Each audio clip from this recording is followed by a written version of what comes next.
প্রবেশ করবে না। দায়ুস লোক কখনো জান্নাতের মধ্যে প্রবেশ করবে না। দায়ুস কারা? যারা নিজের বিবি, নিজের বেটি, নিজের বোনকে পর্দায় রাখে না, পর্দা করায় না। এই জন্য ভাই, ইমান হেফাজত করতে চাও তো মেয়েদের পর্দাকে জিন্দা করো। ইনশাআল্লাহ পর্দা করামো, ইনশাআল্লাহ কর্ম, ইনশাআল্লাহ। কে কে কর্ম? দুই হাত তুলে আমার আল্লাহ দেখাই। আল্লাহ সবাইকে আমল করার তৌফিক দান করুন। জোরে বলেন আমিন। চিল্লায় বলি আমিন। আমার বন্ধুগণ, আমি বলতে চেয়েছিলাম 4টা আমলের মধ্যে 1 নম্বর আমলটা হলো তওবা ইস্তেগফার। মা বোনেরা জীবনের মধ্যে বহুত বেপরদায় চলছেন, বহুত নামাজ কাজা করেছেন মা, এই জন্য একটা বার তওবা করেন, ইস্তেগফার করেন, আল্লাহর কাছে মাফ চান। যদি আল্লাহর কাছে মাফ চাওয়া যায়, আল্লাহ আমাদের ইন্নাল্লাহা ইয়াগফিরুয যুনুবা জামিআ, আল্লাহ বান্দার সমস্ত গুনাহকে মাফ করে দেন। জোরে কোন সুবহানাল্লাহ। আমার বন্ধুগণ, আমার ভাইয়েরা, কেমন করে মাফ করবে বন্ধ? ও পর্দার আমার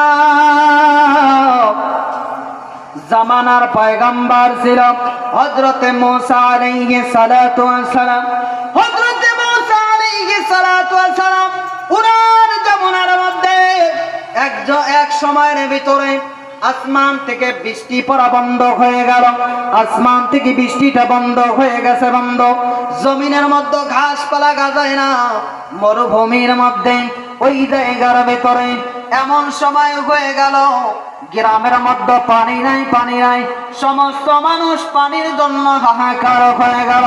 মুসলমান বন্ধু, ও পর্দার মা, হযরতে মুসা আলাইহিস সালাতু ওয়াস সালাম ওই সময়ের ভিতরে এলাকার সমস্ত মানুষকে ডাক দিলেন, ও জনগণ, অমুক ময়দানের মধ্যে চলে যাও। অমুক ময়দানের মধ্যে চলে যাওয়া হলো। যাওয়ার পর আল্লাহর দরবারে দোয়া জানাইতেছেন, মানে ও আরশের মালিক, ও কাবার মালিক, দুনিয়ার জমিনের মধ্যে আসমানি বৃষ্টিটা তুমি বন্ধ করে দিয়েছ আল্লাহ।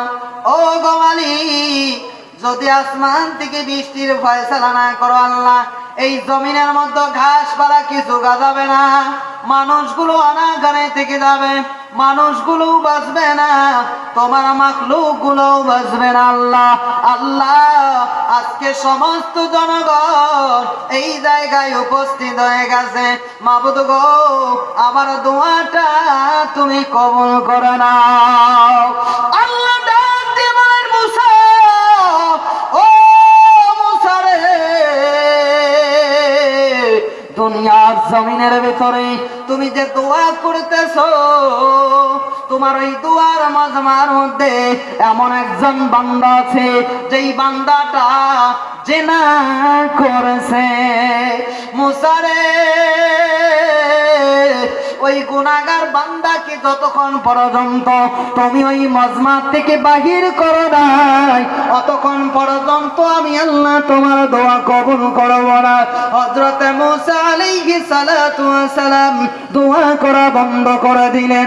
জমিনবাসীকে ডাক দিয়ে বলেন, ও জনগণ, তোমরা শোনো, এই মাজমার মধ্যে কে আছো দাঁড়িয়ে যাও, কে আছো দাঁড়িয়ে যাও, কে আছো দাঁড়িয়ে যাও। জীবনের মধ্যে জেনা করেছো। আল্লাহর বান্দা আওয়াজ শোনার পর আল্লাহকে ডাক দিয়ে বলেন, মনে মনে ডাক দেন, মাবুদ গো, ও গো আমার আল্লাহ,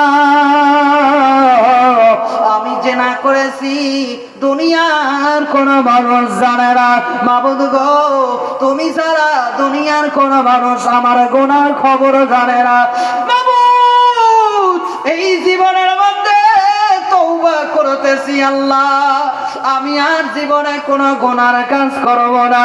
আল্লাহ, তুমি আমার গুনাহটা মাফ করে দাও।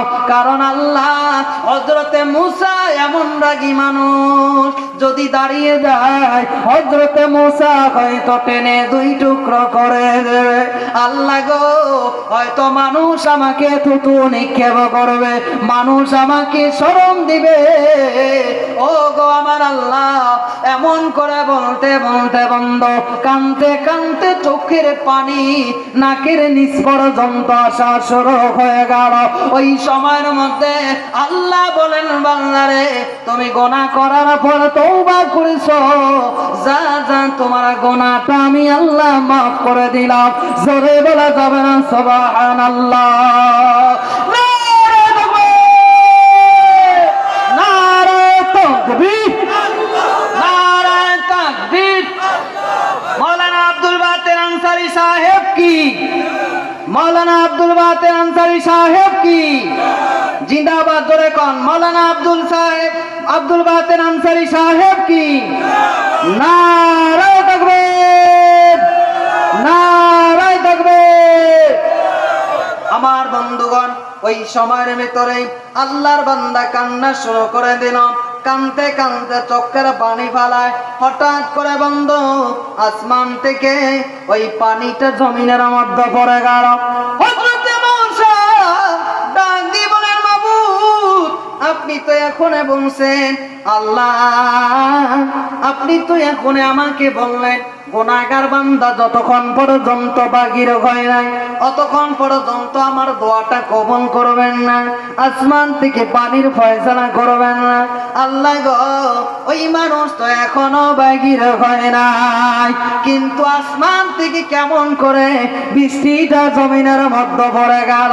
আল্লাহ ডাক দিয়ে বলেন, মুসা রে, আমার বান্দা যখন গুনাহ করে নাই, গুনাহ করার পর যদি আমার বান্দা আমার কাছে মাফ চায়, আমার কাছে তওবা করে নেয়, তওবার খাতিরে আমার বান্দা যখন আমার দরবারে কান্না করে চোখের পানিগুলো নাকের নিচে আসার আগে আমি আল্লাহ বান্দার গুনাহগুলো মাফ করে দেয়। জোরে বলা যাবে না সুবহানাল্লাহ? চিল্লায় বলা যাবে না সুবহানাল্লাহ? আওয়াজ করে বলি সুবহানাল্লাহ। তাহলে আমরা যে গুনাহ করছি, এই জামানার উম্মত, ওই জামানার উম্মতের থেকে আমাদেরকে তো আল্লাহ বেশি থেকে বেশি মহব্বত করেন। তাহলে আমরা যদি গুনাহ করেছি, আমরা যদি আল্লাহর কাছে মাফ চাই, আল্লাহ কি মাফ দিবে না ভাই? দেবে না? কাই কাই মাফের আশা নিয়ে আল্লাহর কাছে মাফ চাবেন? দুই হাত তুলে আমার আল্লাহ দেখাই। আল্লাহ সবার জিন্দেগিকে তুমি পবিত্র বানায় দাও। জোরে বলেন আমিন। হাত নামাবেন না। আল্লাহ সবাইকে পবিত্র জিন্দেগি দান করো। সবাই বলে আমিন। ঈমানের সহিত মৃত্যু দান করো। আল্লাহ দুনিয়ার জমিনের মধ্যে দুনিয়া এবং আখিরাতের কামিয়াবি নসিব করো। জোরে বলেন আমিন। চিল্লায় বলে আমিন। আমার ভাই, আমার বন্ধু, আমার হুজুর, দাদা হুজুর, উনি তো আমার যখন জন্মই হয়নি তখনকার উনি এই জামানার মধ্যে, ওই জামানার থেকে মুসলমানদেরকে কোরআন ও হাদিসের রোশনীতে ইসলামের দিকে আহ্বান করতেছেন। আমরা তাদের ছাত্রর উপরও উপযুক্ত নয়, আমরা তাদের নাতি লাগি। আমি সেই জামানার মধ্যে যখন ছোট্ট ছিলাম, মাদ্রাসায় পড়ি না, সেই জামানার মধ্যে আমার বাড়ির পাশের মাদ্রাসায় মাহফিলে উনি এসেছেন। এই জন্য আল্লাহ পাক ওনার হায়াতের মধ্যে আরো বরকত দান করুক। আল্লাহ পাক ওনার কণ্ঠর মধ্যেও বরকত দান করুক। আল্লাহ পাক ওনার কথার মধ্যে উম্মতের হেদায়েতের ফয়সালা করে দেব। একটু সবাই জোরে বলে আমিন।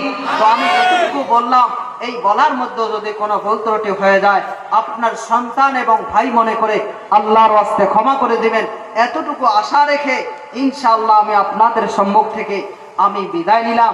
আসসালামু আলাইকুম ওয়া রাহমাতুল্লাহি ওয়া বারাকাতুহু।